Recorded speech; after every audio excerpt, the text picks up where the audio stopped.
여러분, 2035년 기억하시죠? 유럽이 내연기관차를 완전히 퇴출하겠다고 못 박았던 그 데드라인 말입니다. 주식시장에서는 이 약속 하나만 믿고 2차 전지와 전기차 섹터에 막대한 자금이 쏠렸습니다. 그런데 그 철석 같았던 약속이 사실상 폐기 수순을 밟고 있다면 믿으시겠습니까? 단순히 좀 늦추자는 수준이 아닙니다. 정책의 방향성 자체가 유턴을 하고 있습니다. 오늘 영상, 전기차 투자자라면 속이 좀 쓰리실 수도 있습니다.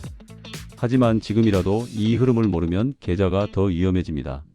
EU의 친환경 정책 급선회, 그리고 미국 포드의 충격적인 생산 중단 선언. 도대체 글로벌 완성차 업계에 무슨 일이 벌어지고 있는지 지금 바로 팩트체크 들어갑니다. EU의 변심, 2035년은 무리였다. 사건의 발단은 영국 파이낸셜 타임스의 보도였습니다.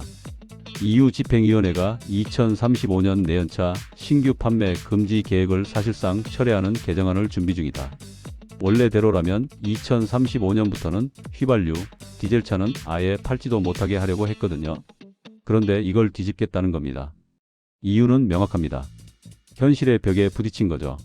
첫째, 유럽 자동차 산업의 맹주인 독일과 이탈리아가 강력하게 로비를 했습니다. 이대로 가다간 우리 다 죽는다는 거죠. 둘째, 충전 인프라? 턱없이 부족합니다. 셋째, 이게 제일 중요한데? 중국 때문입니다. 유럽이 야심차게 전기차판을 깔았더니 정작 그 위에서 춤추는 건 유럽차가 아니라 가성비로 무장한 중국산 전기차였던 겁니다. 유럽 입장에선 자국 산업 보호하려고 만든 친환경 정책이 오히려 자기네 기업 목을 조르는 상황이 된 거죠. 결국 EU는 자존심을 굽히고 속도 조절이라는 카드를 꺼내든 겁니다. 정책의 디테일, 악마는 여기에 있다. 여기서 주목해야 할 아주 중요한 디테일이 있습니다. 투자자라면 이걸 놓치면 안 됩니다. EU가 내연기관을 허용한다고 해서 예전처럼 매연 뿜는 디젤차를 막 풀겠다는 게 아닙니다. 핵심 키워드는 조건부 허용입니다.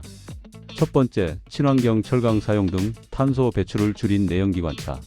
두 번째, 주행거리 연장 장치를 단 전기차. 특히 이 주행거리 연장 장치가 핵심입니다. 쉽게 말해 배터리가 떨어지면 돌릴 수 있는 소형 엔진을 달아주겠다는 겁니다. 이건 뭘 의미할까요? 순수 전기차만 정답은 아니다라고 EU가 인정한 꼴입니다. 엔진 부품사들, 파워트레인 만드는 회사들, 당장 망할 줄 알았는데 수명이 확 늘어난 겁니다. 포드의 항복선언 돈 안 되는 건 안 한다. 유럽만 그런 게 아닙니다. 자동차의 본고장 미국, 그 중에서도 대장격인 포드의 움직임은 더 노골적입니다. 포드가 최근 대형 전기차 생산 계획을 전면 중단했습니다. 이유는 간단합니다.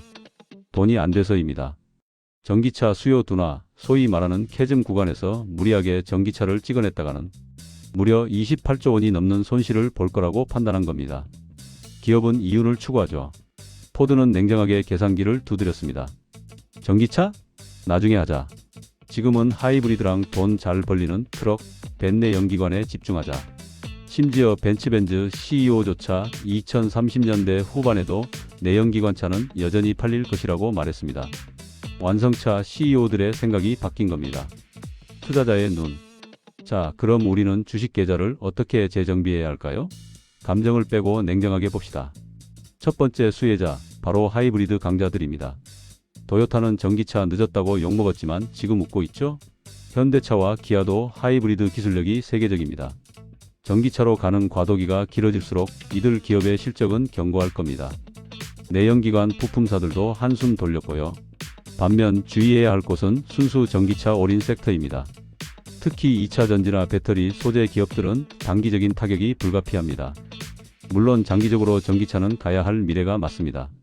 하지만 당장 앞에 3년에서 5년은 보릿고개가 될 수 있다는 뜻입니다. 시장은 이미 캐즘을 알고 있었지만 선반영 이후의 정책 포기는 확실한 도장을 찍은 격입니다.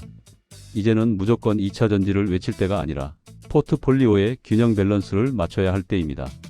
유연함이 생존이다. 오늘 이야기를 요약하자면 전기차의 방향성은 맞지만 속도는 늦춰졌다입니다. 누군가에겐 배신처럼 느껴지겠지만 투자자에게 고집은 독입니다. 정책이 바뀌고 기업이 전략을 수정하면 우리도 유연하게 따라가야 살아남습니다. EU의 유턴과 포드의 결단, 여러분은 어떻게 생각하시나요? 전기차 시대가 오긴 올까요? 아니면 하이브리드가 영원한 승자가 될까요? 오늘 분석이 도움되셨다면 구독과 좋아요 부탁드립니다. 다음 영상에서 뵙겠습니다.